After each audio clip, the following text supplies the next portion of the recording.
I'm Jake, a director of product. We were using Trello, and now we've added in Airtable.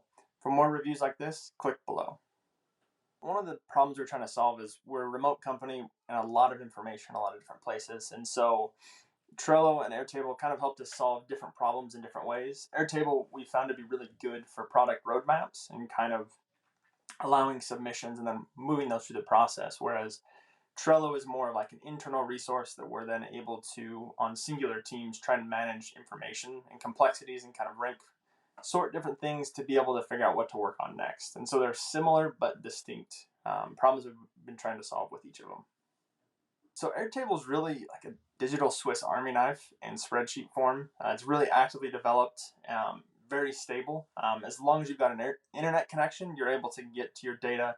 You can slice it and sort it in a bunch of ways. There's a very active third-party development community that really makes it so that you can tailor it to whatever your needs are.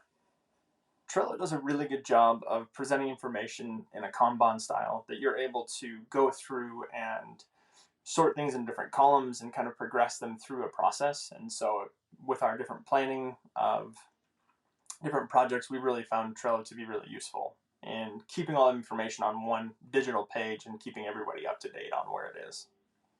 So Trello is a lot easier to get started with. It's kind of a smaller scope, and so as you start off, you can add in some information, create some new boards, and then add in information as you go along.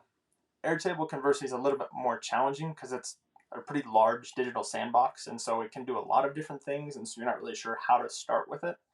And so it was more challenging to get started with Airtable just because it is pretty open. And so, well, do I want to do this? Do I want to do that? And you inevitably create something and have to change it a couple months down the road once you've kind of figured out how to actually use the application.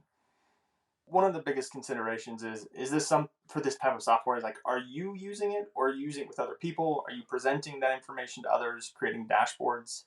Airtable does a really good job of having data that you can then present to others, internally or externally. Trello does a really good job of allowing for use of information within a smaller silo.